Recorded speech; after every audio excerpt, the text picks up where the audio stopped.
Hello everyone, welcome to my academy channel. आज मैं start करने जा रही हूँ एक नया चैप्टर जिसका नाम है माइक्रोब्स इन ह्यूमन वेलफेयर। ठीक है, किस तरीके से माइक्रोब्स पहले बीमारी कॉज किया, अब हमारे लिए यूजफुल है। वेलफेयर का मतलब है कि कल्याणकारी है। ठीक है, हमारे हित में ये काम करेगा। ठीक, तो अगर हम इस चैप्टर को स्टार्ट करने से पहले ये बता देना चाहते हैं कि सारे माइक्रोब्स खराब नहीं होते, कुछ ऐसे भी माइक्रोब्स होते हैं जो हमारे लिए अच्छे होते हैं। ठीक है, आज हम लोग उसका यूजेस देखेंगे, जैसे कि माइक्रोब्स का इस्तेमाल हम लोग देखेंगे हाउस होल्ड प्रोडक्ट में।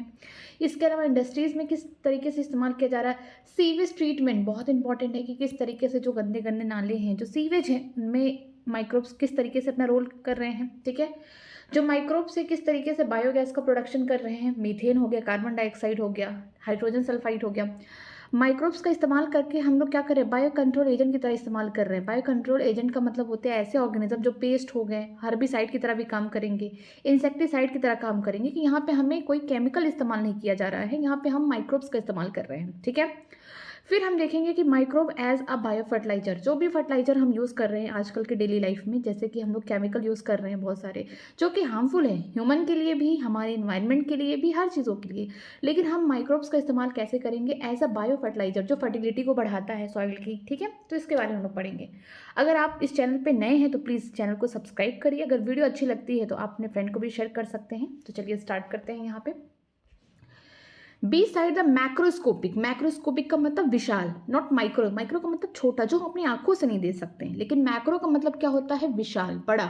ठीक है, बोला गया कि beside the macroscopic plant and animal, microbes are the major component of the biological system on this earth. अगर हम बड़े बड़े प्लांट और एनिमल को छोड़ दें, उनके अलावा अगर देखें तो सबसे ज़्यादा अर्थ पे कौन पाया जा रहा है, वो माइक्रोब्स। माइक्रोब्स का मतलब क्या होता है, ऐसे ऑर्गेनिज्म जो अपने नेकेड आई से नहीं देख सकते, चश्मा लगा के भी नहीं देख सकते, हमको देखना पड़ेगा इलेक्ट्रॉन माइक्रोस्कोप की मदद से या माइक्रोस्कोप की मदद से देखना पड़ेगा। ठीक है, हम उनको देख ही नहीं सकते। यहाँ पे देखते हैं, आगे देखते हैं। यहाँ पे you have study about the diversity of the living organism in class 11। अगर आपको याद हो चैप्टर बायोलॉजिकल क्लासिफिकेशन, आपने डिफरेंट डिफरेंट साइंटिस्ट के द्वारा डिफरेंट डिफरेंट क्लासिफिकेशन देखें। आप सबसे अच्छा अभी तक एनसीईआरटी कहती है कि 5 किंगडम क्लासिफिकेशन। पहला क्या था, मोनेरा, दूसरा था प्रोटिस्टा, तीसरा था फंजाई, फोर्थ था प्लांटी एंड लास्टली एनिमिलिया, जिससे हम बिलोंग करते हैं। बात करते हैं अगर मोनेरा और प्रोटिस्टा में, तो यहाँ दोनों ही कैसे होते हैं, यूनिसेलर होते हैं ऑर्गेनिज्म, मतलब एक सेल से बने हुए ऑर्गेनिज्म है, जिनको हम अपने नेकेड आई से कभी नहीं देख सकते, हमें इसको देखने के लिए माइक्रोस्कोप की मदद लेनी पड़ेगी। ठीक है, बात करेंगे फंगस की, तो मशरूम सबने खाया है। ठीक है, आप फंगस को नेक्ड आई से देख सकते हैं, प्लांट को देख सकते हैं, लेकिन कुछ प्लांट ऐसे भी होते हैं जो यूनिसेलर हो सकते हैं, जैसे हम बात करते हैं स्पाइरोगैरा, ये क्या है, एल्गी है। ठीक है, बट ये प्रोटिस्टा में ही रख दिया गया इनको। अगर हम बात करते हैं कुछ एनिमल जो कि बहुत छोटे होते हैं, ठीक है, अमीबा वगैरह, ये सबको उठा के कहाँ रखा गया, प्रोटिस्टा के अंदर। वो भी कैसे हैं, है तो किसके मेंबर, बोल सकते हैं कि ऑर्गेनिज्म है जैसे एनिमल के ही, बट उनको उठा के कहाँ रखा गया है, प्रोटिस्टा में, क्योंकि उनकी बॉडी में सिर्फ एक सेल है और जिसको हम किससे देख सकते हैं, सिर्फ और सिर्फ माइक्रोस्कोप से। तो यही बोला गया एनसीईआरटी में कि जितने बड़े बड़े प्लांट हैं, एनिमल हैं, अगर इनको छोड़ दिया जाए, इनके अलावा अगर देखा जाए, तो जो माइक्रोब्स होंगे वो कैसे होंगे, मेजर कंपोनेंट होंगे हमारे लिविंग सिस्टम में। और क्लास 11 में हम पढ़ भी चुके हैं, क्योंकि बैक्टीरिया जो ऐसा ऑर्गेनिज्म है जो हर जगह रह सकता है जहां पे कोई और ऑर्गेनिज्म सर्वाइव नहीं कर सकता, स्पेशली आर्की बैक्टीरिया। ठीक है, आगे देखते हैं। Do you remember which kingdom among the living organism contain the micro organism. बोला गया है कि आपको क्या कुछ याद आ रहा है क्लास 11 के बायोलॉजिकल क्लासिफिकेशन चैप्टर से, जहां पे आप बता सकते हैं कि किस किंगडम में लिविंग ऑर्गेनिज्म रखे गए हैं जो माइक्रो ऑर्गेनिज्म है, जो एक सेल से बने हुए हैं। कुछ तो याद होगा आपको, हाँ बिल्कुल याद है, वो कौन होगा, मोनेरा। ठीक है, जो माइक्रो ऑर्गेनिज्म है, ठीक है, हम उसको देख नहीं सकते अपने नेक्ड आई से, इसीलिए इनको बोलते हैं माइक्रो ऑर्गेनिज्म। देखिए MICRO लिखा गया है। ठीक है, अगर बात करते हैं प्रोटिस्टा, प्रोटिस्टा में भी कैसे हैं, यूनिसेलर यूकैरियोटिक है। ठीक है, अगर मोनेरा की बात करेंगे, यूनिसेलर प्रोकैरियोटिक है। प्रोकैरियोटिक यूकैरियोटिक का डिफरेंस ये है कि जो प्रोकैरियोट्स होते हैं उनके पास कोई भी वेल डेवलप्ड न्यूक्लियर मेम्ब्रेन वगैरह नहीं प्रेजेंट होती, लेकिन अगर बात करते हैं यूकैरियोट्स में, तो वेल डेवलप्ड न्यूक्लियस वगैरह सब कुछ बढ़िया से प्रेजेंट है, बट इनकी बॉडी क्या है, एक सेल पे चलती है। ठीक है, which are the ones that are only microscopic, कौन है जो सिर्फ और सिर्फ माइक्रोस्कोप की मदद से ही आप उसे देख सकते हैं। ऑफ कोर्स मोनेरा के मेंबर होंगे, प्रोटिस्टा के मेंबर होंगे, जो एक सेल से बने हुए हैं, जिनको देखने में हमारी आंखें कैपेबल नहीं हैं।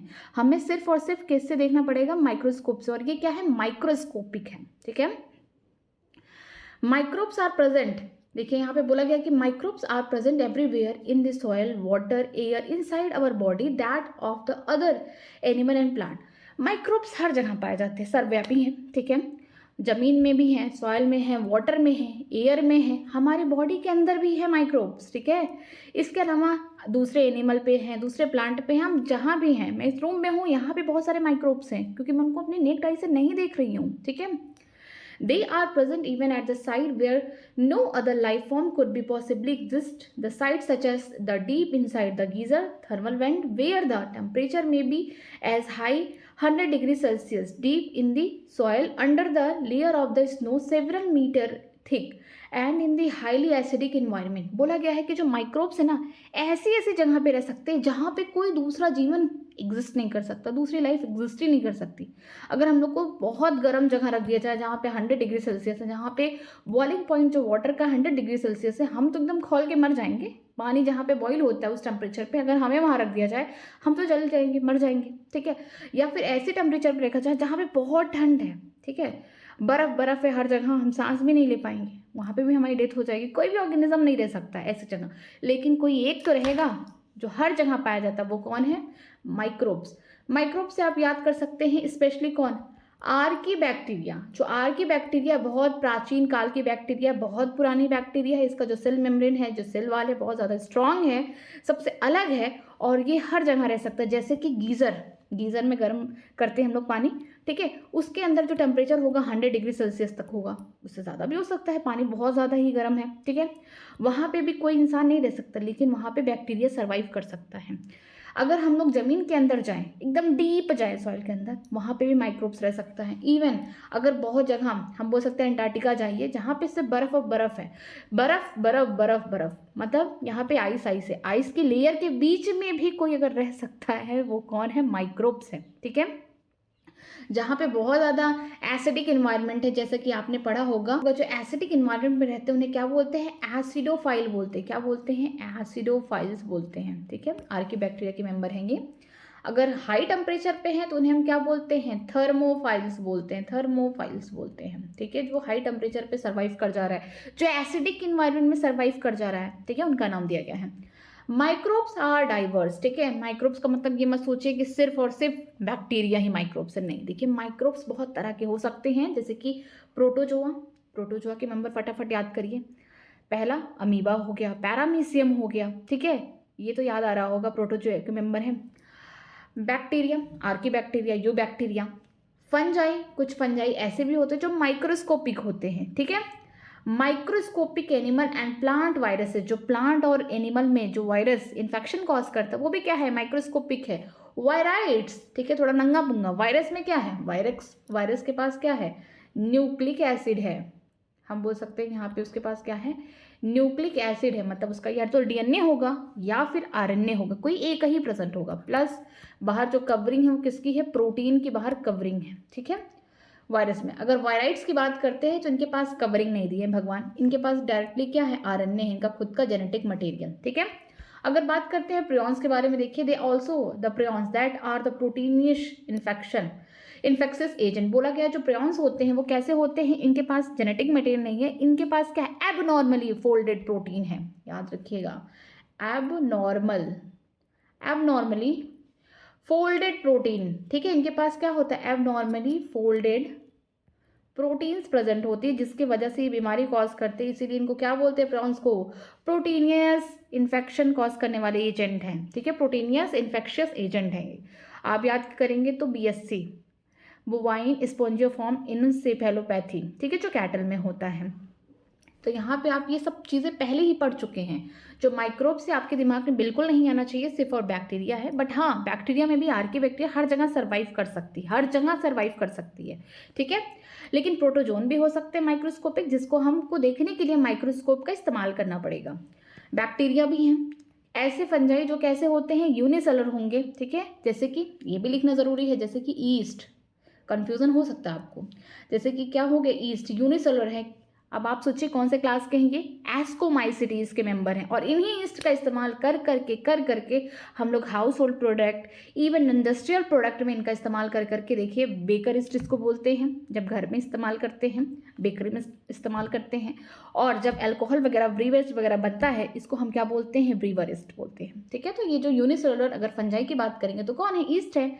अब एक सेल से बना हुआ है तो हम अपनी आंखों से तो देख नहीं सकते हैं। ठीक है, हमको किसकी मदद से देखना पड़ेगा, माइक्रोस्कोप की मदद से देखना पड़ेगा। ठीक है, वायरस के पास क्या, उसका बाहर का जो कवर है वो क्या है, किससे बना हुआ, प्रोटीन। अब अंदर क्या है, अंदर है उसका न्यूक्लिक एसिड। न्यूक्लिक एसिड या तो आरएनए हो सकता है या तो प्रोटीन हो सकता है।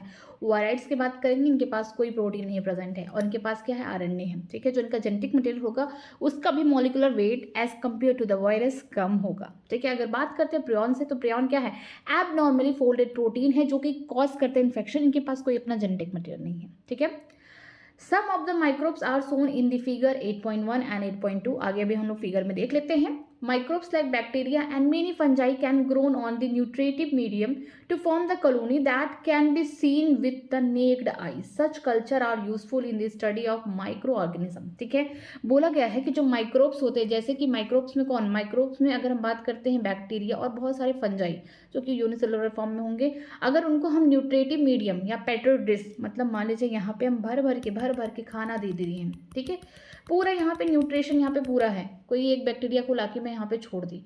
अब मैं इसको देखती हूँ 1 डे बाद या 1 से 2 डे बाद। ठीक है, 1 to 2 डे लेटर, उसके बाद मैं देखती हूँ 1 से 2 दिन बाद, तो मैं देखती हूँ यहाँ पे मिलियंस बिलियंस ऑफ बैक्टीरिया यहाँ पे बन चुके हैं और ये कॉलोनीज के फॉर्म में बन रहे हैं। इसीलिए मैं अपने नेक्ड आई से देख पा रही हूँ। अगर एक बैक्टीरिया वहाँ होता तो मैं अपने नेक्ड आई से नहीं देख पाती, लेकिन जो न्यूट्रिशन मीडियम है, ठीक है, यहाँ पे जो कल्चर मीडियम है, इस पर उसने ग्रो करके क्या बना ली है, कॉलोनी बना ली है। चाहे यहाँ पे बैक्टीरिया को मैंने ग्रो कराया है या फिर फंजाई को, तो दोनों ने कॉलोनी बना लिया है जो कि हम अपने नेक्ड आई से देख सकते हैं। ठीक है, और ऐसा कल्चर क्यों किया जाता है, ताकि हम स्टडी कर पाए किसी माइक्रोब्स के ऊपर, माइक्रो ऑर्गेनिज्म के ऊपर। चलिए, यहाँ पे डायग्राम दिया गया है, ये क्या है, बैक्टीरिया का डायग्राम है। ठीक है, ये सब बैक्टीरिया का डायग्राम है। ये क्या है, रॉड शेप बैक्टीरिया है। इसका जो शेप है, देखिए रॉड शेप है। और जैसा कि हम जानते हैं, शेप के आधार पे बैक्टीरिया 4 टाइप की होती हैं। देखिए, बैसिलस है तो रॉड शेप है, तो रॉड शेप के लिए आप क्या लिखेंगे, बैसिलस लिखेंगे। ठीक है, जो कि रॉड शेप है। ठीक, यहाँ पे हम लिख सकते हैं बैसिलस जो कि रॉड शेप है। अगर कुकस है तो स्पेरिकल शेप है, याद रखिएगा, कुकस है। देखिए यहाँ पे स्पेरिकल शेप है, तो जो कि आप पढ़ चुके हैं, यहाँ पे कुकस जो कि क्या है, स्पेरिकल शेप है। अब यहाँ पे देखिए, यहाँ पे भी रॉड शेप बैक्टीरिया है, बट यहाँ पे फ्लैजिला प्रेजेंट है। अब ये देखिए कि आप किसी बैक्टीरिया को नेक्ड आई से देख नहीं सकते, आपको माइक्रोस्कोप में मैग्नीफाई कर करके जूम कर करके आपको देखना पड़ेगा। ठीक है, फॉर एग्जाम्पल देखिए यहाँ पे bacteria, the rod shape bacteria magnified at 1500x। ठीक है, आपने माइक्रोस्कोप में क्या किया, 1500 गुना मैग्नीफाई किया, तब जाके आपको बैक्टीरिया का जो स्ट्रक्चर है कैसा देखने को मिला, रॉड शेप का देखने को मिला। उसी को हम क्या बोलते हैं, बैसिलस बोलते हैं। ठीक है, फिर देखते हैं spherical shaped magnified at 1500x। ठीक है, यहाँ पे जो स्पेरिकल शेप का जो बैक्टीरिया है जिसको कुकस बोलते हैं, ये कैसा है, स्पेरिकल शेप का है। ठीक है, इसका शेप इंपॉर्टेंट है। और हमने क्या किया है, माइक्रोस्कोप में 1500 गुना उसको क्या किया है, मैग्नीफाई कर दिया है, ताकि मैं इस बैक्टीरिया का शेप देख सकूं। ठीक है, कि रॉड शेप है, कि स्पाइरुलम है, कि कॉमा शेप है, कैसा शेप है इसका। तो हमने क्या किया है कि रॉड शेप बैक्टीरिया जो बैसिलस है, जो यहाँ पे स्पेरिकल बैक्टीरिया है शेप की, कुकस, इसको हमने 1500x पे क्या किया है, मैग्नीफाई किया है दोनों को। ठीक है, आगे देखते हैं, a rod shape bacterium showing the flagella magnified at 50,000x। ठीक है, यहाँ पे जो रॉड शेप की बैक्टीरिया दिख रही है, रॉड शेप का मतलब क्या है, बैसिलस है, बट इनके पास क्या है, फ्लैजुला पाया गया। फ्लैजुला का काम क्या करेंगे, फॉर लोकोमोशन। ठीक है, तो इनको मैग्नीफाई किया गया है कितना, 50,000x पे हमने क्या किया है, इसको मैग्नीफाई किया है, मतलब 50 गुना ज़्यादा हमने जूम करके देखा है कि इस बैक्टीरिया का जो शेप है कैसा है, रॉड शेप का है, इसके पास फ्लैजिला प्रेजेंट है, इसका मतलब कहीं ना कहीं ये लोकोमोशन करेगा। ठीक है, नेक्स्ट देखते हैं, आपने इस स्ट्रक्चर को देखा होगा पहले भी कहीं, कहाँ पे देखा है, बैक्टीरियोफेज है ये, ठीक है। बैक्टीरियोफेज का जो नाम है इसी में इसका अर्थ छुपा हुआ है। आंसर देखिए, बैक्टीरियोफेज, फेज का मतलब होता है वायरस, ठीक है, फेज का मतलब होता है वायरस। बैक्टीरियोफेज का मतलब होता है ऐसा वायरस जो किसको इन्फेक्शन दे रहा है, बैक्टीरिया को दे रहा है, इसीलिए इसका नाम क्या है, बैक्टीरियोफेज है, ठीक है। तो ये जो बैक्टीरियोफेज है इसका स्ट्रक्चर देखिए यहाँ पे, ये हो गया बड़ा सा इसका हेड, ठीक है, ये हुआ कॉलर, ये है टेल, ठीक है, टेल इसको मत सोच लीजिएगा, ये क्या है, टेल फाइबर है। ये बहुत इंपॉर्टेंट है, अगर आपको क्वेश्चन आ गया डायग्राम बेसिस में तो आप कंफ्यूज हो सकते हैं। हेड तो आ जाएगा, कॉलर भी आ जाएगा, इवन ये टेल देखिए, ये टेल, दिस इज टेल, और जो ब्रॉन्जेस है इसे हम क्या बोलते हैं, टेल फाइबर बोलते हैं। मैं यहाँ लिखती हूँ टेल फाइबर, ठीक है, कंफ्यूजन नहीं होना चाहिए ये। एंड ये देखिए ये क्या है, प्लेट है और ये पिन है, क्योंकि ये पिन क्या करेगा, मान लीजिए यहाँ पे इकोलाई बैक्टीरिया है तो इसी पिन के थ्रू ही क्या करेगा, किसी भी बैक्टीरिया या किसी भी होस्ट के ऊपर क्या करेगा, अपना अटैचमेंट दिखाएगा, मीन्स उसी के थ्रू धीरे से इम्बेडेड हो जाएगा, धस जाएगा कहाँ पे, बैक्टीरिया के ऊपर, ताकि इन्फेक्शन कॉज कर सके। और जो इसका जेनेटिक मटेरियल है वो क्या है, डबल स्टैंडर्ड डीएनए, ठीक है, डबल स्टैंडर्ड डीएनए, जो कि आप पहले भी पढ़ चुके हैं। नेक्स्ट देखते हैं, एक नया वायरस है जिसका नाम है एडिनो वायरस। अब इसके बारे में क्या लिखा गया है, adeno virus which causes, very important, which causes respiratory infection, ठीक है, एक ऐसा वायरस जो क्या करता है, रिस्पायरेशन, सांस लेने में तकलीफ कॉज करता है। मीन्स ये क्या ऐसा वायरस है, ये वायरस का नाम है एडिनो वायरस, ठीक है, ये कॉज करता है, क्या कॉज करता है, कॉजेज रिस्पायरेटरी इन्फेक्शन, ठीक है, ये क्या कॉज करता है, रिस्पायरेटरी इन्फेक्शन। ये बहुत इंपॉर्टेंट है, कुछ भी पूछ सकता है कि कौन सा ऐसा वायरस है जो रिस्पायरेटरी इन्फेक्शन कॉज कर सकता है, तो आप इसको याद रखिए, एडिनो वायरस। नेक्स्ट क्या है यहाँ पे बोला गया है rod shape tobacco mosaic virus, ठीक है, आपने टीएमबी के बारे में पढ़ा था। यहाँ पे क्या है, इसका शेप रॉड शेप है, magnify about 1 lakh to 1.5 lakh, means 1 lakh से लेकर 1.5 लाख तक आपने मैग्नीफाई किया है माइक्रोस्कोप से, तब आपने किसको देखा है, रॉड शेप को। किसका है ये, टीएमबी, टोबैको मोज़ेक वायरस, एक ऐसा वायरस जो टोबैको प्लांट में क्या करता है, बीमारी कॉज करता है, ठीक है, और इसका जो जेनेटिक मटेरियल होता है वो कैसा होता है, सिंगल स्टैंडर्ड आरएनए, ठीक है, सिंगल स्टैंडर्ड आरएनए। ये सारी चीज़ें हम पढ़ चुके हैं, ठीक है। तो याद रखिएगा, जो हमारा बैक्टीरियोफेज है एक ऐसा वायरस है जो बैक्टीरिया में इन्फेक्शन कॉज कर रहा है। इसके जो लेबल्स हैं इसको याद रखिएगा डायग्राम के, डबल स्टैंडर्ड डीएनए इसका जेनेटिक मटेरियल है। एडिनो वायरस क्या होते हैं, एक ऐसे वायरस जो इन्फेक्शन कॉज कर रहे हैं किस, कहाँ पे, रिस्पायरेटरी पासेस में, ठीक है। अगर एडिनो वायरस की बात करते हैं तो ये इसके लिए आपको डायग्राम और प्लस ये पॉइंट, बस इतना ही इंपॉर्टेंट है। लेकिन अगर आप टीएमबी वायरस और साथ में बैक्टीरियोफेज के बारे में आपको याद करना है तो आप बायोलॉजिकल क्लासिफिकेशन से एक बार थोड़ा सा ज़रूर पढ़ लीजिएगा, क्योंकि ये वहाँ पे भी दिया है, तो क्वेश्चन आने के चांसेस अगर होंगे तो मिक्स करके होंगे, ठीक है। अगर हम बात करते हैं टीएमबी के बारे में, टोबैको मोज़ेक वायरस, इसका जो जेनेटिक मटेरियल है सिंगल स्टैंडर्ड आरएनए है, इसको मैग्नीफाई किया गया है 1 लाख से 1.5 लाख तक, ठीक है। आगे देखते हैं, हमने अभी पढ़ा था कि मैं किसी कल्चर मीडियम में खूब खाने भर भर के दे रही हूँ और वहाँ पर मैंने एक बैक्टीरिया छोड़ दिया, 1-2 दिन बाद मैंने देखा कि पूरा झुंड लग गया, पूरा कल्चर मीडियम भर चुका है बैक्टीरिया से। अब इस बार मैं अपने नेक्ड आई से देख पा रही हूँ, तो ये देखिए, colony of bacteria growing in the petri dish का मतलब है कि कल्चर मीडियम जहाँ पे मैंने भर भर के खाने रख दिए हैं, ठीक है। ये किसका है, ये बैक्टीरिया का कॉलोनी है, हम अपने नेक्ड आई से देख रहे हैं, ये कोई माइक्रोस्कोप नहीं लगा है। फिर मैंने क्या किया, एक पेट्री डिश में यहाँ पे ढेर सारा खाना रखा, न्यूट्रिशन मीडियम बनाया और यहाँ पे मैंने फंगस रख दिया, उसने फिर अपने आप को ग्रो करके कॉलोनी बना ली। तो यहाँ पे देखिए, fungal colony growing in the petri dish, that is fungal colony, means fungus का है। तो ये दोनों डायग्राम भी बहुत इंपॉर्टेंट है, कंफ्यूजन हो सकता है, छोटे छोटे याद रखिएगा, बैक्टीरिया होंगे और ये वाला कौन होगा, फंगल की कॉलोनी होगी। नेक्स्ट देखते हैं, in chapter 7 you have read that the microbes causes the large number of disease in human being। आपने इससे पहले वाले चैप्टर में देखा ह्यूमन हेल्थ एंड डिसीज में कि बहुत सारे माइक्रोब्स हैं जो क्या कर रहे हैं, बीमारी कॉज कर रहे हैं ह्यूमन में। They also causes the disease in the animal and plant, और वो माइक्रोब्स क्या करते हैं, प्लांट में भी, एनिमल में भी, दूसरे जो प्लांट एनिमल में उनमें भी बीमारी कॉज करते हैं। But this should not make you think that all the microbes are harmful, several microbes are useful to man in diverse way. बोला गया है कि इसका ये मतलब नहीं है उस चैप्टर पढ़ने के बाद कि जितने माइक्रोब्स हैं सब हार्मफुल हैं, कुछ माइक्रोब्स ऐसे भी हैं जो इंसानों के लिए हेल्पफुल हैं, ठीक है।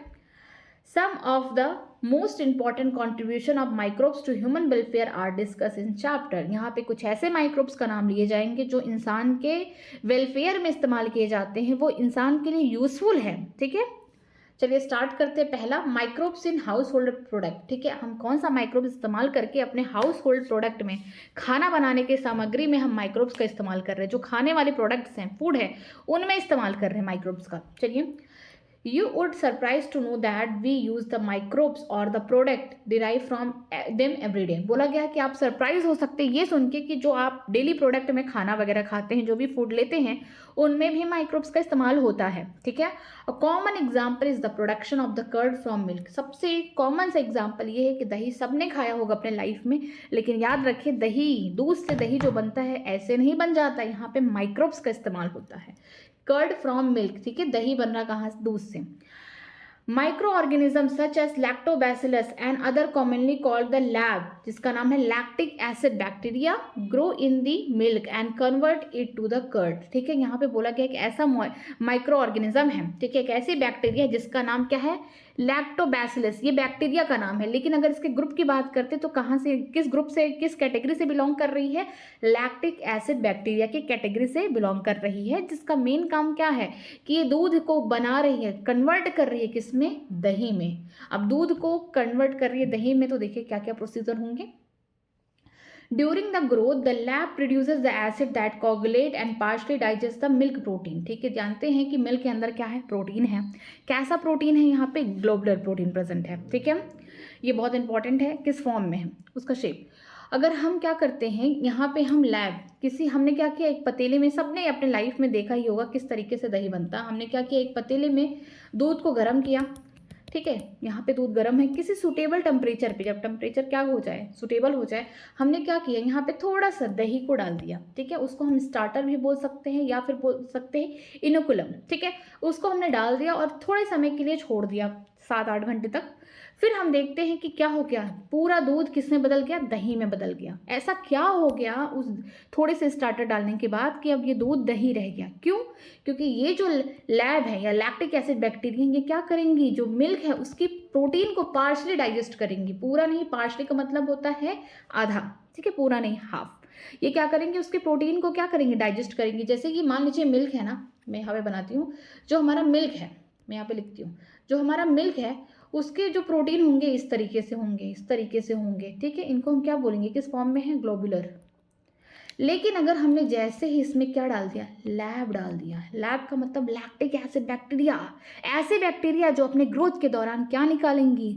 एसिड निकालेंगी। ठीक है, अब ये जो मिल्क है हमारा, अब किस में बदल गया? कर्ड में बदल गया। कर्ड में ये इस तरीके से कुछ। ठीक है, तो यही जो प्रोटीन अभी दूर दूर थे, ये देखिए ग्लोबुलर प्रोटीन, जो दूर दूर थे अब एकदम पास पास आ गए। क्यों? क्योंकि जो लैब है इसने क्या किया है, मिल्क की जो प्रोटीन है उसको पार्शली डाइजेस्ट कर दिया है, जिसकी वजह से अब ये जो मिल्क के प्रोटीन है अब किस फॉर्म में आ गए? फाइब्रस फॉर्म में आ गए। ठीक है, और धीरे धीरे क्या होगा, कोगुलेट हो जाएगा, मीन्स थक्का जम जाएगा और हमारा दूध से दही तैयार। ठीक, बहुत इंपॉर्टेंट है, बस थोड़ा सा ही आपको याद रखना है।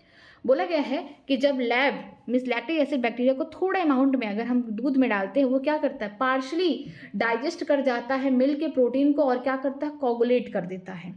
A small amount of the curd added to the fresh milk as a inoculum or the starter contain millions of the lab which at suitable temperature multiply, thus converting the milk to the curd, which also improve the nutritional quality by increasing the vitamin B12। सबसे important चीज़ ये है कि दूध में बहुत अच्छा है, दूध न्यूट्रिएंट फुल है, बट अगर आप चाहते हैं कि दूध की इफ़िशियंसी या उसको और ज़्यादा न्यूट्रिशनल वैल्यू बढ़ाना चाहते हैं, तो आप अगर दही लेते हैं तो उसमें क्या होता है, विटामिन B12 की मात्रा क्या हो जाती है, ज़्यादा हो जाती है। ठीक है, विटामिन B12। ठीक है, In our stomachs too, the lab play a very beneficial role in checking the disease causing microbes। ठीक है, इसके अलावा अगर आप दही खाते तो अगर आपके पेट में कोई माइक्रोब्स बीमारी कॉज करना चाहता है तो उसको भी मार देता है। ठीक है, तो याद रखिएगा कि जो दूध है, दूध की जो प्रोटीन है उसको पार्शियल डाइजेस्ट करते हैं कौन? Lactic acid bacteria. हमने क्या किया है, एक पतीले में दूध को गर्म किया है सुटेबल टेम्परेचर पे, हमने स्टार्टर या फिर क्या बोल सकते हैं इनकोलम, ठीक है, उसको डाला है, जिसमें क्या है, थोड़ा सा ही हम दही लिए जिसमें millions of the lab present है, हमने डाला, उसने क्या किया, अपने आप को रिप्रोडक्शन किया, खाया, ग्रोथ किया, डिवाइड किया, रिप्रोडक्शन किया, मल्टीप्लाई किया। उस मल्टीप्लिकेशन के दौरान क्या करता है, वो मिल्क के जो प्रोटीन है उसको पार्शली डाइजेस्ट करता है और साथ में उनको कोगुलेट करता हुआ चला जाता है, जिससे हम देखते हैं कि कुछ घंटों बाद पूरा हमारा दूध दही बन चुका है।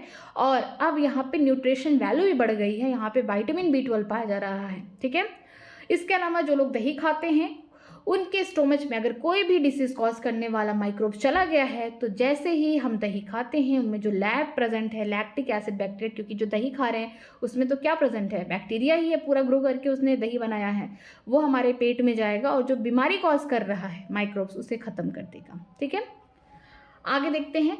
The dough which is used for making food such as dosa and idli is also fermented by bacteria। जो आप डो देखते हैं, आटा गूथा हुआ रखते हैं किसके लिए, फूड, जैसे कि डोसा हो गया, इडली होगा, सबने खाया है। जो डो बना के रखा जाता है वो भी फर्मेंट किया जाता है बैक्टीरिया की तरह, उसे भी फुलाया जाता है। ठीक है, the puff of appearance of the dough is due to the production of the carbon dioxide. अगर आपने इडली खाया होगा, डोसा खाते तो उसमें छोटे छोटे होल्स होते हैं। क्यों होते हैं? क्योंकि वहां से भर भर के CO2 निकल रहा है। क्यों निकल रहा है? क्योंकि वहाँ फर्मेंटेशन हो रहा है। और आप पहले से पढ़ चुके हैं फर्मेंटेशन दो टाइप के हैं। ठीक है, कौन से फर्मेंटेशन में CO2 निकल रहा है? ऐसा फर्मेंटेशन जहाँ पर पायरुविक एसिड दो मॉलिक्यूल ऑफ कंपाउंड बदल रहा हो, साथ में CO2 निकाल रहा है। ठीक है, तो जो डो होगा फूड का, जैसे डोसा हो गया, इडली हो गया, उसको भी फर्मेंट कौन कर रहा है? बैक्टीरिया कर रहा है।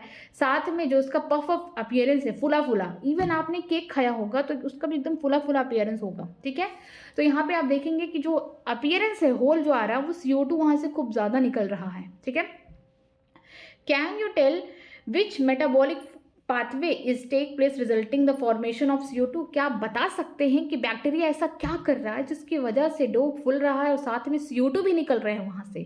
कौन सा प्रोसेस कर रहा है यहाँ पे? फर्मेंटेशन।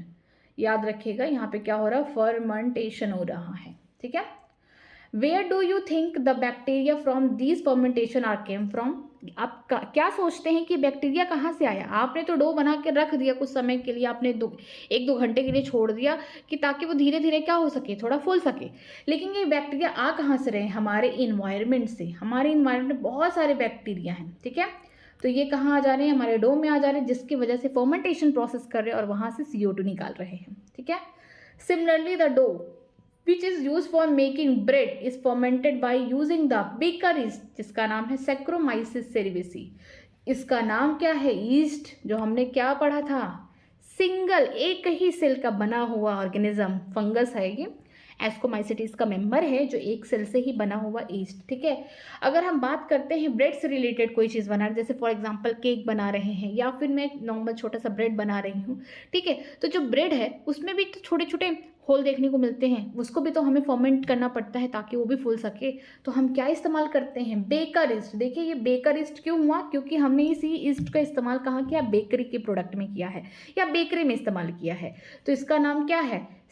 Saccharomyces cerevisiae. ठीक है, इसका इस्तेमाल कहाँ हुआ? बेकरी में हुआ। अभी कुछ टाइम बाद हम इसका इस्तेमाल कहाँ करेंगे? हम लोग करेंगे ब्रीवर बनाने में, तो वहाँ पे इसका नाम चेंज हो जाएगा। ठीक है, A number of the traditional drink and the food are also made by fermentation by microbes। ठीक है, बहुत सारे ट्रेडिशनल ड्रिंक हैं जो पुराने ज़माने के ड्रिंक्स हैं या फूड हैं, वो भी फर्मेंटेशन किए जाते हैं माइक्रोब्स की वजह से। Toddy, a traditional drink of the some part of the southern India is made by fermenting the sap from the palm. ठीक है, अगर आप जाएंगे सर्दर्न इंडिया में, साउथ पार्ट ऑफ इंडिया, वहाँ पे देखेंगे टॉडी बनती है, जिसको हम हिंदी में ताड़ी भी बोल सकते हैं। ठीक है, ये जो टॉडी है ना, ये जो पाम ट्री है उसका जो सैप है उसी को इकट्ठा किया जाता है। ठीक है, होता क्या है, पाम का पेड़ होता है, रात शाम के समय ही लोग क्या करते हैं, बड़े बड़े बोल सकते हैं बर्तन टांग देते हैं ताकि रात भर एक एक बूंद जो सैप है वो निकल निकल के उस बर्तन में इकट्ठा हो जाए और सुबह में उसको लोग उतारते हैं और उसको सेवन करते हैं। तो जो टॉडी क्या है, ट्रेडिशनल ड्रिंक है, कहाँ का है? ये सर्दर्न इंडिया का है, जो कि फर्मेंटेड हो रहा है किसके द्वारा? माइक्रोब्स के द्वारा हो रहा है। ये सैप है किसका? पाम प्लांट का। ठीक है, microbes are also used in the fermented fish, soybean, bamboo shoot in making food. बोला गया है कि माइक्रोब्स का इस्तेमाल किया जा रहा है फिश को फर्मेंट करने में, सोयाबीन में भी, जो बैम्बू के शूट है उनमें भी, ताकि उसका फूड बन सके। ठीक है। Cheese is one of the oldest food item in which the microbes were use. ठीक है, सबसे पुराना जो फूड आइटम है हमारा वो क्या है, चीज है, और उसमें भी माइक्रोब्स का इस्तेमाल किया जाता है उसे बनाने में। देखिए यहाँ पे different variety of cheese are known by their characteristic texture, flavor and taste. The specificity come from the microbes used. Very important line. बोला गया है कि डिफरेंट टाइप के डिफरेंट वैरायटी के चीज़ बनते हैं और सबका टेक्सचर अलग होता है, टच करने में कुछ और लगेगा, फ्लेवर अलग होगा, ठीक है, टेस्ट अलग होगा। ये किस पे डिपेंड कर रहा है कि टेस्ट अलग है, टेक्सचर अलग है देखने में, छूने में, ठीक है, साथ में उसका फ्लेवर अलग है। ये सारी चीज़ें किस पे डिपेंड कर रही है कि किस तरीके का माइक्रो ऑर्गेनिज्म इस्तेमाल किया है। For example, large hole in the Swiss cheese are due to the production of a large amount of CO2 by bacterium named, देखिए बहुत इंपॉर्टेंट नाम है, प्रोपियोनी बैक्टीरियम शर्मानी। ठीक है, बोला गया है कि एक चीज़ है जहाँ पे ये मान लीजिए ये चीज़ है, ठीक है, इसमें क्या है, बड़े बड़े होल देखने को मिल रहे हैं, बड़े बड़े होल देखने को मिल रहे हैं। इस चीज़ का नाम क्या है, स्विस चीज़ है। क्यों ये होल आ रहे हैं, क्योंकि यहाँ से CO2 भर भर के निकल रहा है। तो ये किस बैक्टीरिया के द्वारा निकल रहा है, किस बैक्टीरिया का इस्तेमाल किया गया इस चीज़ बनाने में, इसका नाम है प्रोपियोनी बैक्टीरियम शर्मानी। ताकि ये बता रहा है कि ये जो बैक्टीरिया के अंदर ये जो बैक्टीरिया इस्तेमाल हुआ इस चीज़ में, ये क्या कर रहा है, ये प्रोडक्शन करा रहा है CO2 का। ठीक है, नेक्स्ट देखते हैं, the Roquefort cheese are ripen by the growing a specific fungus on them which gives them a particular flavour. बोला गया है कि जो रोटीफोर्ड चीज होते हैं ये क्या करते हैं, ये किससे बने होते हैं, राइपन किससे होते हैं, एक फंगस है, स्पेसिफिक फंगस है जिसका नाम क्या है, यहाँ पे लिखें, पेनिसिलियम, पेनिसिलियम रोटीफोर्डी। ठीक है, इस हम बोल सकते हैं, अब तक हमने देखा कि बैक्टीरिया से चीज़ बन रहा है, अब हम देखेंगे कि एक स्पेसिफिक फंगस है जो क्या कर रहा है, रोटिफाइड चीज़ बना रहा है। ठीक है, इस फंगस का नाम क्या है, पेनिसिलियम रोटिफाइड, जो क्या करे, पर्टिकुलर फ्लेवर दे रहा है। इस फ्लेवर की वजह से बहुत प्रसिद्ध है ये चीज़। ठीक है, क्यों, एक पर्टिकुलर फ्लेवर आ रहा है किसमें, रोटिफाइड चीज़ में, जो किससे बन रहा है, कि स्पेसिफिक फंगस से बन रहा है। अगर हम बात करते हैं स्विस चीज़ में, तो ये जो स्विस चीज़ को देखेंगे उसमें ढेर सारे छोटे छोटे होल्स है, क्योंकि वहाँ पे CO2 का प्रोडक्शन हो रहा है। वो किससे फर्मेंट हो रहा है या किससे बन रहा है, वो बैक्टीरिया से बन रहा है। ठीक है, तो ये बहुत इंपॉर्टेंट है। आगे देखते हैं, माइक्रोब्स इन इंडस्ट्रियल प्रोडक्ट। अब माइक्रोब्स का इस्तेमाल घर में तो करके देख लिया हमने, इडली बना लिया, डोसा बना लिया, ठीक है, हमने देखा कि यहाँ पे खूब CO2 भर भर के निकल रहे हैं, भर भर के निकल रहे हैं, क्योंकि बैक्टीरिया क्या कर रहा है, फर्मेंटेशन कर रहा है। इवन हम बेकरी में खूब खा रहे हैं, ब्रेड भर भर के खूब खा रहे हैं कि एकदम स्पॉन्जी स्पॉन्जी सा, यहाँ पे हम ईस्ट का इस्तेमाल कर रहे हैं। ठीक है, ये बहुत इंपॉर्टेंट, ईस्ट क्या है, फंगस है, यूनिसेलुलर, ठीक है, उसका इस्तेमाल कर रहे हैं। हम जो टॉडी पीते हैं या फिर नहीं पिया होगा, सुना होगा, ये भी फर्मेंटेड सैप है, किसका, पाम का है। हम क्या करते हैं, फिश, सोयाबीन, बैम्बू शूट को भी क्या करते हैं, फर्मेंट करके रखते हैं ताकि हम उसका फूड प्रोडक्ट बना सकें।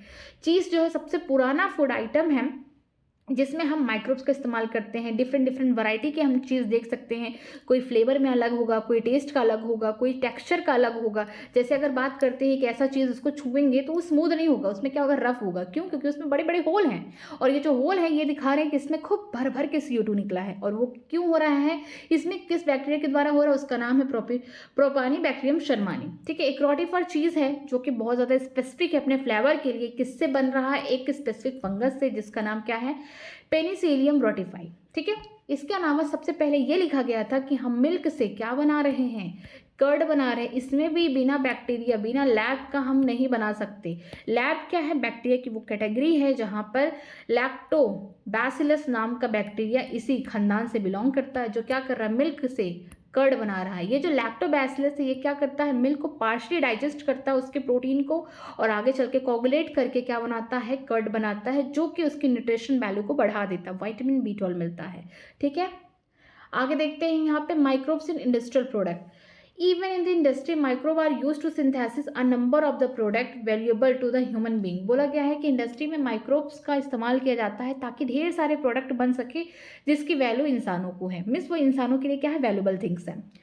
अब यहाँ पे क्या बनता है, देखिए, ब्रीवर्स पीने का पदार्थ and antibiotics are some example. Brewer क्या है, जो पीने वाला पदार्थ होता है, और एंटीबायोटिक की बात करते हैं कि ऐसे दवाइयाँ जो बैक्टीरिया को मारने में हेल्प करती हैं, जो डिसीज कॉजिंग बैक्टीरिया है उनको मारने में इस्तेमाल करती हैं। तो ये दोनों चीज़ कहाँ बन रही है, इंडस्ट्रीज में बन रही है, किसकी मदद से, माइक्रोब्स की मदद से। Production on a industrial scale required a growing microbes in very large vessel called fermenter. ठीक है, अब ऐसा तो है नहीं कि उनको थोड़े अमाउंट में बनाना है, छोटे छोटे बर्तन में बनाना है, उनको तो लार्ज स्केल पे बनाना है। क्यों? क्योंकि वो तो फैक्ट्री है, इंडस्ट्रियल प्रोडक्ट है, हम थोड़े अमाउंट में तो बना नहीं सकते, हमें ज़्यादा अमाउंट में बनाना है तो हम इंडस्ट्रीज में बड़े बड़े क्या रखेंगे, वेसल्स रखेंगे, बर्तन रखेंगे, उसी के अंदर हम माइक्रोब्स को छोड़ देंगे। और माइक्रोब्स नेचुरली क्या करते हैं, फर्मेंटेशन करते हैं। ठीक है, धीरे धीरे फर्मेंटेशन कर करके हमारे प्रोडक्ट्स बनाएंगे। तो इस बड़े बड़े बर्तन को हम क्या बोलते हैं, फर्मेंटर बोलते हैं। ठीक है, आगे देखते हैं फर्मेंटेड ब्रीवर। ठीक है, जो ब्रीवर्स फर्मेंट हुए हैं हम उनके बारे में पढ़ते हैं। Microbes, especially the yeast, have been used for the time immemorial for the production of the brewer like the wine, beer, whiskey, brandy और rum। बोला गया है कि ऐसे माइक्रोब, स्पेशली हम ईस्ट की बात करते हैं, वही सेम ईस्ट जहाँ हम ब्रेड केक सब बना रहे थे, वही सेम ईस्ट का इस्तेमाल कहाँ किया जा रहा है, ब्रीवर्स बनाने में इस्तेमाल किया जा रहा है। वाइन, बियर, रम, ये सब बनाने, विस्की, ये सब चीज़ों बनाने में इस्तेमाल किया जा रहा है सेम। और हमें ये नहीं पता, बहुत लंबे समय से इस्तेमाल किया जा रहा है। For this purpose the same east का मतलब इस ईस्ट के बारे में हम पहले ही पढ़ चुके हैं, जिसका नाम है saccharomyces cerevisiae, are use for bread making, तो इसे हम बेकर ईस्ट कहते थे। And commonly called the brewer's yeast is use for fermenting the malted cereals and the fruit juices to produce ethanol. ठीक है, यहाँ पे क्या होगा, यहाँ पे हम बोल सकते हैं कि जो सैक्रोमाइस सर्विस है ये क्या कर रहा है, वही सेम ईस्ट है। जब अगर हम बेकरी में इस्तेमाल कर रहे हैं, बेकरी का प्रोडक्ट बना रहे हैं, तो इसको हम क्या बोलेंगे, बेकर ईस्ट बोलेंगे। लेकिन अगर हम इंडस्ट्री में इस्तेमाल करके ब्रीवर वगैरह बना रहे हैं, जैसे कि वाइन हो गया, बियर, ये सब चीज़ें बना रहे हैं, हम कैसे बना रहे हैं, हम फर्मेंटेशन कर रहे हैं। जो अनाज है, जैसे जौ हो गया, गेहूं हो गया, इन सबको फर्मेंटेशन सड़ा के इनसे क्या निकाला जाता है, अल्कोहल बनाया जाता है। ठीक है, जो फ्रूट के जूसेस होते हैं, जैसे कि अंगूर हो गए, संतरा हो गया, महुआ हो गया, इन सबको फर्मेंट कर करके इससे शराब बनाई जाती है। तो हम बोल सकते हैं कि सेम यही जो ईस्ट है, जिसका इस्तेमाल हम फूड प्रोडक्ट में अभी कर रहे थे, अपने घर में कर रहे थे, अब इनका इस्तेमाल इंडस्ट्रीज़ में किया जाता है, ताकि हम इससे क्या बना सके, पीने का पदार्थ बना सके। जैसे कि क्या बनेगा, इथेनॉल बनेगा। Do you recollect the metabolic reaction which result in the production of the ethanol by yeast? क्या आपको थोड़ा बहुत याद आ रहा है कि कहाँ पर इथेनॉल बन रहा था ईस्ट से? बिल्कुल, फर्मेंटेशन हो रहा है। कैसा फर्मेंटेशन हो रहा है यहाँ पे ऐसा फर्मेंटेशन हो रहा है जहाँ पर इथेनॉल और CO2 निकलेगा। ठीक है, तो हम बोल सकते हैं ये क्या हो रहा है यहाँ पे, फर्मेंटेशन, अल्कोहलिक फर्मेंटेशन बोलेंगे इसको, पूरा नाम अल्कोहलिक फर्मेंटेशन। जहाँ पर क्या निकल रहा है यहाँ पे, इथेनॉल, क्योंकि पायरुविक एसिड क्या है, 3 कार्बन का कंपाउंड था, 2 कार्बन के कंपाउंड का यहाँ पे सामान निकल चुका है इथेनॉल, और यहाँ पे क्या निकलेगा साथ में, CO2। ठीक है, depending on the type of the raw material used for fermentation and the type of the processing with or without distillation, different type of alcoholic drink are obtained। बोला गया है कि इस बात पे डिपेंड करता है कि आपने रॉ मटेरियल में क्या इस्तेमाल किया है, कौन सा कच्ची पदार्थ का इस्तेमाल करा है, अंगूर इस्तेमाल किया है, महुआ इस्तेमाल किया है, या सीरियल्स इस्तेमाल किए हैं, जौ हो गया, बाजरा हो गया, गेहूँ हो गया, जिसका आप फर्मेंटेशन कर रहे हैं। ठीक है, फर्मेंटेशन का मतलब उसे सड़ाना। ठीक है, and the type of processing, किस टाइप का प्रोसेसिंग है, जो भी बन चुका है फर्मेंटेड प्रोडक्ट, या उसको डिस्टिलेशन कर रहे हैं, उसमें का पानी सब निकाल दे रहे हैं, या तो ऐसे ही आप यूज़ कर रहे हैं। विदाउट डिस्टिलेशन का मतलब क्या होता है कि उसमें कुछ आपने कोई छेड़खानी नहीं की, लेकिन विथ डिस्टिलेशन का मतलब होता है आपने उसको खूब किसी एक एक्यूरेट टेम्परेचर में उसे बॉईल किया है, जितना भी उसमें पानी होगा, वाटर कंटेंट होगा, सब निकल चुका है। अब जो बचा हुआ यहाँ पे प्रोडक्ट है वो बहुत ही ज़्यादा कंसनट्रेटेड है। तो हम बोल सकते हैं कि 2 चीज़ पे बहुत डिपेंड करता है कि आपने किस टाइप का रॉ मटेरियल इस्तेमाल किया है फर्मेंटेशन के लिए, दूसरा आपने किस टाइप का प्रोसेसिंग कर रहे हैं। फर्मेंटेशन करने के बाद आपने डिस्टिलेशन किया है या विदाउट डिस्टिलेशन। डिस्टिलेशन में क्या करेंगे, आपने जो भी फर्मेंटेशन करने के बाद जो भी यहाँ पे लिक्विड बन चुका है, आपने उसको खूब बॉईल किया, जो भी वाटर कंटेंट था वो निकल चुका है, या आपने ऐसे ही इस्तेमाल कर लिया। देखिए, wine and beer are produce without distillation, where as whisky, brandy, rum are produce by distillation of the formed broth. बोला गया है कि जो वाइन है, बियर है, इसको फर्मेंटेशन होने के बाद इसको बिना डिस्टिलेशन किए, बिना प्रोसेसिंग किए दे दिया जाता है। तो इसमें जो अल्कोहल का जो अमाउंट होगा वो क्या होगा, कम होगा। वेयर एज अगर बात करते हैं विस्की, ब्रांडी और रम में, यहाँ पे क्या होता है, फर्मेंटेशन होने के बाद इसको बॉईल किया जाता है, इसमें डिस्टिलेशन किया जाता है ताकि जो भी वाटर कंटेंट हो वो निकल जाए। ठीक है, तो ये जो होंगे विस्की, ब्रांडी, रम, ये डिस्टिलेशन करने के बाद ये फर्मेंटेड बूस्ट से निकाला जाता है और ये इनमें क्या होगा, अल्कोहल की मात्रा ज़्यादा होगी।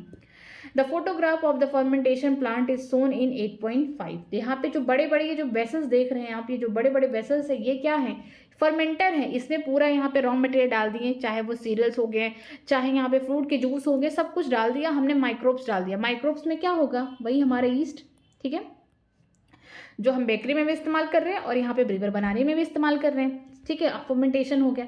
यहाँ पे देखिए बड़े बड़े यहाँ पे फर्मेंटेशन प्लांट, यहाँ पे देखिए बड़े बड़े फर्मेंटेशन, यहाँ पूरा प्लांट है जहाँ पे प्रोसेसिंग की जा रही है।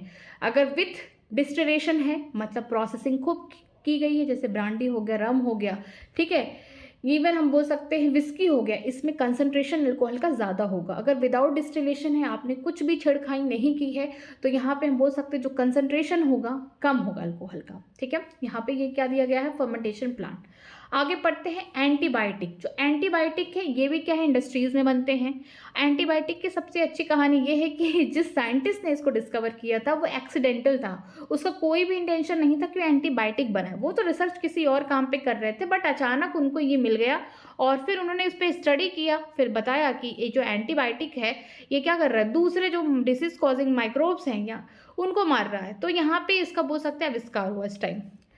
एंटीबायोटिक प्रोड्यूस, एंटी का मतलब देखिए यहाँ पे क्या होगा, अगेंस्ट, बायोटिक का मतलब लाइफ। ये बात किसके लिए, पैथोजन के लिए एनसीईआरटी भी लिखती है। लेकिन अगर हम बात करते हैं ह्यूमन के लिए, उस होस्ट के लिए जिसके लिए ये क्या है, वरदान है। जैसे अगर मुझे कोई बैक्टीरिया ने इन्फेक्शन कर दिया है तो ये जो एंटीबायोटिक मेरे लिए क्या होगा, इसको बोलेंगे प्रो लाइफ, मेरे लिए क्या है, एक जिंदगी है। लेकिन अगर यही पैथोजन जो मुझे बैक्टीरिया बीमारी कॉज कर रहा है, उसको मारने के लिए मैं एंटीबायोटिक लेती हूँ, तो उसके लिए क्या है, उसके लाइफ के अगेंस्ट है, उसको खत्म करने के लिए कोई चीज़ है ये सब्सटेंस, ठीक है। Antibiotic produced by microbes are regarded one of the most significant discovery of the 20th century and have greatly contributed towards the welfare of the human society। बोला गया है कि एंटीबायोटिक की जब डिस्कवरी हुई, कब, 20th सेंचुरी में हुई, तो ये क्या हुआ, एक बहुत बड़ा योगदान हुआ इसका ह्यूमन की सोसाइटी में, ह्यूमन के वेलफेयर में, ठीक है। Anti is the Greek word which means against and bio means the life. Together they means against life in the context of disease causing organism। बोला गया है कि जो एंटी शब्द है ये ग्रीक का उठाया हुआ शब्द है जिसका मतलब होता है अगेंस्ट, किसी के विरुद्ध। बायो का मतलब होता है लाइफ। अगर आप एक साथ मिला के पढ़ते हैं तो अगेंस्ट लाइफ किसके कॉन्टेक्स्ट में है, किसके लिए बोला जा रहा है, जो डिसीज कॉजिंग ऑर्गेनिज्म है, मीन्स पैथोजन है, उसके लिए बोला जा रहा है। Whereas the reference of the human being the pro life and not against. बोला गया है कि जो अगर हम ह्यूमन के रेफरेंस में लेते हैं तो इसका मतलब होता है, एंटीबायोटिक का मतलब होता है प्रो लाइफ, नॉट अगेंस्ट, ठीक है। Antibiotic are the chemicals substance which are produced by some microbes and kill or retard the growth of other disease causing microbes। ठीक है, बोला गया कि जो एंटीबायोटिक होते हैं कैसे केमिकल होते हैं जो किसी दूसरे माइक्रोब्स के द्वारा प्रोड्यूस होते हैं और ये क्या करते हैं, या तो डिसीज कॉज करने वाले माइक्रोब्स को मार देते हैं या तो उन्हें रोकते हैं, मीन्स उनको रिटार्ड करते हैं। दो काम कर सकते हैं, पहला या तो मार देंगे, पूरी तरीके से ख़त्म कर देंगे, या तो जो बीमारी कॉज कर रहे हैं उसमें रुकावट पैदा करेंगे, उन्हें रिटार्ड करेंगे, रोकेंगे, ठीक है। You are family with commonly used antibiotic penicillin. आप सबसे पहले इस बात को तो जानते होंगे कि जो पेनिसिलिन है क्या एंटीबायोटिक है, कभी ना कभी अपने लाइफ में सुना ही होगा। और ये जो एंटीबायोटिक है सबसे पहला एंटीबायोटिक है। अब इसकी कहानी सुनते हैं कि कैसे आया।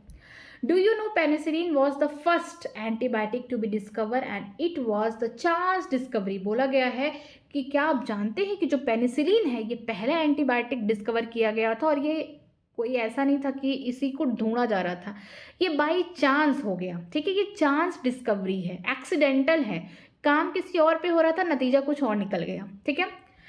Alexander Fleming while working on the staphylococci, देखिए स्ट्रेप्टो नहीं स्टेप्लोकोकाई, ये जो कोकस होंगे मीन्स ये छोटे छोटे स्पेरिकल फॉर्म में होंगे, बट ये जो अंगूर के गुच्छे हैं ना, आप देखे होंगे इस टाइप के बैक्टीरिया होंगे, ठीक है। ऐसे ऐसे ये गुच्छे में इस तरीके से ये ग्रो करते हैं, अपनी कॉलोनी बनाते हैं, ठीक। तो इसका नाम क्या है, staphylococci bacteria. Once observe a mould growing in one of his unwashed culture plate around which the staphylococci could not grow. देखिए यहाँ अलेक्जेंडर फ्लेमिंग ये किसी कल्चर मीडियम पे काम कर रहे हैं, ठीक है। इन्होंने कौन सी बैक्टीरिया इस्तेमाल की है, स्टेप्लोकोकाई, जो गुच्छे गुच्छों में एकदम गुच्छे गुच्छों में रहती है, अंगूर के जिस तरीके से गुच्छे हैं इस तरीके से रहती है। ठीक है, ढेर सारे इनके बर्तन। अब किसी दिन ऐसा हुआ होगा कि अच्छे से क्लीन नहीं किए, ठीक है, कोई इनका एक बोल सकते हैं इनका एक जो कल्चर प्लेट रह गया नहीं साफ रहा, ठीक है, मतलब उनको वो साफ करना भूल गए। सपोज करिए मान लीजिए उन्होंने इसको साफ कर दिया पूरा खत्म, ये साफ करके इसको रख दिया, लेकिन एक जो था वो कल्चर मीडियम सही से साफ नहीं था, ठीक है, क्लीन नहीं था। फिर उन्होंने दूसरे दिन आके फिर उन काम कर रहे तो देखिए कि एक माउल्ड है, ठीक है, एक माउल्ड है बीच में, ये देखिए एक माउल्ड है जो कि क्या कर रहा है, हम बोल सकते हैं एक माउल्ड है बड़ा सा यहाँ पे, ये उसके चारों तरफ ये स्ट्रेप्टोकोकाई ग्रो नहीं कर रहे हैं, इससे दूर है। ये कुछ केमिकल सब्सटेंस निकाल रहा है, यहाँ पे हम बोल सकते हैं कुछ केमिकल सब्सटेंस निकाल रहा है, जिसकी वजह से ये जो स्ट्रेप्टोकोकाई है ना ये मर जा रहे हैं या उसके चारों तरफ नहीं ग्रो कर रहे हैं, ठीक है। ये उनका एक चांस डिस्कवरी था। वैसे तो काम किस पे करते, स्ट्रेप्टोकोकाई पे काम कर रहे थे, बट इनका एक क्या हुआ, इनका जो कल्चर प्लेट था वो साफ नहीं था, अनवॉश्ड था, मीन्स गंदा था। थोड़ा बहुत गंदा का मतलब ये था कि इस पर वो बैक्टीरिया थे, ठीक है। तो इनका क्या था कि इनका जो कल्चर प्लेट था वो अनवॉश्ड रह गया किसी कारणवश। तो उन्होंने देखा कि वहाँ पर स्टेप्टोकोकाई ग्रो नहीं कर रहे हैं, जो स्टेप्टोकोकाई है वहाँ पे ग्रो नहीं कर पा रहे हैं। अब वहाँ पे देखिए इन्होंने क्या देखा, he found out that it was due to the chemical produce by mould and he name it penicillin after the mould penicillium notatum, ठीक है। बोला गया है कि वो देखते हैं कि यहाँ पे इनका जो स्टेप्टोकोकाई है उस कल्चर मीडियम में ग्रो नहीं कर रहा है, वहाँ पे एक माउल्ड है, एक फंगस है जो कुछ सब्सटेंस निकाल रहा होगा अपने चारों तरफ, जिसकी वजह से ये जो बोल सकते हैं स्टेप्टोकोकाई है इसके आसपास ग्रो नहीं कर पा रहे, उनको ख़त्म कर रहा है। इन्होंने अच्छे से स्टडी किया और उसका नाम क्या रखा, जो केमिकल निकल रहा है उसका क्या नाम था, पेनिसिलिन निकला। और किस माउल्ड से, जो फंगस, ये जो माउल्ड है उसका क्या नाम हो गया, पेनिसिलियम नोटैटम। इसीलिए जो पहली एंटीबायोटिक बनी है ये चांस डिस्कवरी के द्वारा बनी है। अलेक्जेंडर फ्लेमिंग अपने कल्चर प्लेट पे काम कर रहे हैं, यहाँ पे स्टेप्टोकोकाई वगैरह ग्रो करा रहे हैं, अपना स्टडी कर रहे हैं, लेकिन किसी कारणवश क्या हुआ कि इनका एक जो कल्चर प्लेट है वो क्या हुआ, अनवॉश्ड रह गया, मीन्स साफ सुथरा सही से नहीं था। वहाँ पे बैक्टीरिया तो थोड़े दूर तक ग्रो की हैं, लेकिन वहाँ पे एक माउल्ड ग्रो कर गया है, जिसकी वजह से उसके चारों तरफ ये स्टेप्टोकोकाई बैक्टीरिया ग्रो नहीं कर पा रही हैं। तो उन्होंने देखा कि क्यों ऐसा हो रहा है। अब तक तो स्टेप्टोकोकाई इस कल्चर मीडिया में बढ़िया से ग्रो कर रही थी, लेकिन अचानक इस माउल्ड की वजह से वो क्यों नहीं ग्रो कर पा रही हैं।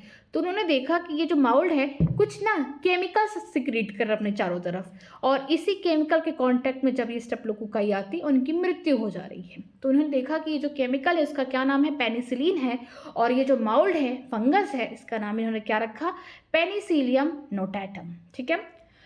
However, its full potential as the effective antibiotic was stabilized much later by the Ernst Chain and Howard Fowler। बोला गया कि इन्होंने तो बता दिया कि एक माउल्ड है जो कुछ केमिकल निकाल रहा है जिसकी वजह से बैक्टीरिया मर जा रही हैं, ठीक है, उसके जीवन के खिलाफ है। इन्होंने एक एंटीबायोटिक ढूंढ ली, उसका नाम क्या था, पेनिसिलिन था, ठीक।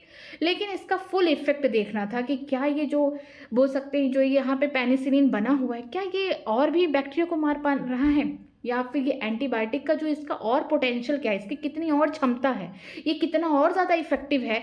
इसको किसने बताया बाद में, अर्नस्ट चेन और हॉवर्ड फ्लोरे ने बताया। ढूंढा किसने, ढूंढा नहीं, मतलब चांस डिस्कवरी किसके यहाँ पे कल्चर प्लेट पे हुआ, वो थे अलेक्जेंडर फ्लेमिंग, जिसको बोला भी जाता है कि किन्होंने यहाँ पे पहली एंटीबायोटिक बनाई या खोजी, वो क्या है, पेनिसिलिन है। किसने किया, अलेक्जेंडर फ्लेमिंग। लेकिन इसका पूरा और देखा गया कि उसके अंदर कितनी पोटेंशियल है, कितना उसका इफेक्टिव पावर कितना है, उसको किसने स्टेबलाइज किया है, चेन ऑफ फ्लोरे ने किया है।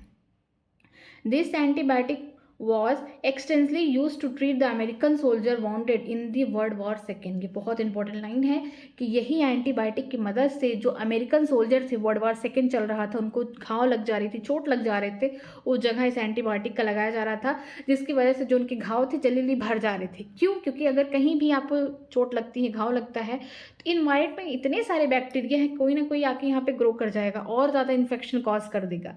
तो अगर आप एंटीबायोटिक लगाते हैं या एंटीबायोटिक दवाइयाँ खाते हैं तो उससे क्या होगा कि जो माइक्रोब्स ग्रो किया होगा वो खत्म हो जाएगा। तो इसका पूरा इफेक्ट इनको एक समझिए कि एक अच्छा था, उस टाइम मौका था कि जो वर्ल्ड वार सेकेंड में जो घायल अमेरिकन सोल्जर थे उनको यही एंटीबायोटिक दे के देखा जा रहा था कि उनके जो घाव है वो बहुत जल्दी जल्दी क्या हो रहे थे, ठीक हो जा रहे थे, रिकवर हो जा रहा था। Fleming, Chain and Florey were awarded the Nobel prize in 1945 for this discovery. बोला गया है कि फ्लेमिंग हो गए, चेन हो गए, फ्लोरे, तीनों लोगों को, अलेक्जेंडर फ्लेमिंग हो गए, इन्होंने पहली बार चांस डिस्कवरी की, किसकी, पेनिसिलिन की। अगर बात करते हैं अंश चेन की और होवार्ड फ्लोरे की, इन्होंने पूरा इफेक्टिव देखा, पोटेंशियल देखा कि एंटीबायोटिक का कैसा पोटेंशियल है, कैसा इसका इफेक्ट, यहाँ पे कितना इफेक्टिव पीरियड है। तो इन तीनों को मिलाकर, ठीक है, इन तीनों को एक एक नोबेल प्राइज दिया गया, कब, 1945 में दिया गया इनके काम के लिए। आगे देखते हैं, after penicillin other antibiotic were also purified from the other microbes. बोला गया कि पेनिसिलिन के बाद, जब पेनिसिलिन का देखा गया इतना अच्छा इफेक्ट है, ठीक है, यहाँ पे हम माइक्रोब्स को मार पा रहे हैं, जो बीमारी कॉज करे बैक्टीरिया को खत्म कर पा रहे हैं, तो और भी एंटीबायोटिक बने, ठीक है, और भी एंटीबायोटिक को प्यूरिफाई किया गया दूसरे माइक्रोब से। Can you name some other antibiotic and found their resources. क्या आप किसी और एंटीबायोटिक का नाम बता सकते हो, उनके रिसोर्सेज क्या है, इसको आप ढूंढ के लाइएगा, ठीक है, ये आपके लिए होमवर्क है। Antibiotics have greatly improved our capacity to treat deadly diseases such as plague, whooping cough, काली खांसी, diphtheria, gallgotto, and leprosy, कुष्ठ रोग, which used to kill million all over the globe। ठीक है, बोला गया है कि जो एंटीबायोटिक का जब यहाँ पे डिस्कवरी हुआ उस टाइम, उसने बहुत सारी ऐसी बीमारियों को ठीक किया, उससे जिसको मान लीजिए प्लेग हो जा रहा था, जिसको काली खांसी हो जा रही थी, जिससे डिप्थेरिया हो जा रही थी, जिससे लिप्रोसी हो जा रही थी, इस बीमारी से लोग, बहुत सारे मिलियंस ऑफ पीपल मर जा रहे थे। जब एंटीबायोटिक नहीं था दुनिया में, लोग मर जा रहे थे, जिनको ये कुष्ठ रोग हो गया, जिनको प्लेग हो गया, ठीक है, जिनको वुफिंग कफ हो गया, जिनको डिप्थेरिया हो गया, यहाँ पे जिनको लिप्रोसी हो गया, जब एंटीबायोटिक नहीं था तो वो सर्वाइव नहीं कर पा रहे थे, वो मर जा रहे थे। क्यों? क्योंकि ये सारी बीमारियां बैक्टीरिया से हो रही हैं, तो इनके अगेंस्ट कोई दवा नहीं बन पा रही थी, एंटीबायोटिक नहीं था, तो इनकी मौत हो जा रही थी। लेकिन जैसे ही एंटीबायोटिक आया तो देखा गया कि जिनको प्लेग है, वुफिंग कफ है, डिप्थेरिया है, लिप्रोसी है, अब जो लाखों लोग मर रहे थे, अब ये एंटीबायोटिक से क्या हो रहे हैं, ठीक हो पा रहे हैं। जो बीमारियां किसी की जान ले लेती थी उस समय, अब उनसे क्या हो रहे हैं, लोग छुटकारा पा रहे हैं, उनसे सर्वाइव कर पा रहे हैं, ठीक है। तो एंटीबायोटिक आना बहुत बड़ी, बोल सकते हैं, वरदान जैसा था, क्योंकि एंटीबायोटिक आने से बहुत सारी जो बीमारियां हैं, जो डेडली डिसीजेंस हैं, जिसको ये बीमारी हो जाती है उसकी मौत निश्चित थी उस समय, अब एंटीबायोटिक आने के बाद लोग अब बच रहे हैं। Today we can not imagine a world without antibiotic. अगर आज के समय में एंटीबायोटिक हट जाए पूरी तरीके से, हटा दिया जाए किसी कारणवश, तो हम अपने आप को इमेजिन ही नहीं कर सकते हैं। क्यों? क्योंकि हर जगह बैक्टीरिया प्रेजेंट है, बैक्टीरिया कहीं भी इन्फेक्शन कॉज कर सकते हैं। अगर एंटीबायोटिक ही नहीं रहा तो फिर पहले जैसा हो जाएगा कि लोग जिस तरीके से इन बीमारियों से मर रहे थे, इस समय ऐसा हो जाएगा। तो हम एंटीबायोटिक के बिना हम अपने मेडिसिन वाले, बोल सकते हैं, सेक्टर को एकदम इमेजिन नहीं कर सकते। क्यों? क्योंकि कोई बीमारी होगी या कहीं भी चोट लगा या किसी कारणवश आपकी किसी भी जगह से ब्लड आया है, कुछ भी हुआ, तो सबसे पहले बैक्टीरिया इन्फेक्शन करेगा। अगर एंटीबायोटिक है तो आप फटाक से इनको ट्रीट कर देंगे, ठीक है। बाकी हम लोग कल पढ़ेंगे। अगर आपको कहीं भी किसी भी लाइन में डाउट है तो आप मुझसे कमेंट सेक्शन में पूछ सकते हैं, मैं उसका रिप्लाई करूंगी। अगर वीडियो अच्छी लगती है तो प्लीज़ वीडियो को लाइक किया करिए, अपने फ्रेंड को शेयर करा करिए और चैनल को सब्सक्राइब करना मत भूलिएगा, ठीक है। Thank you so much.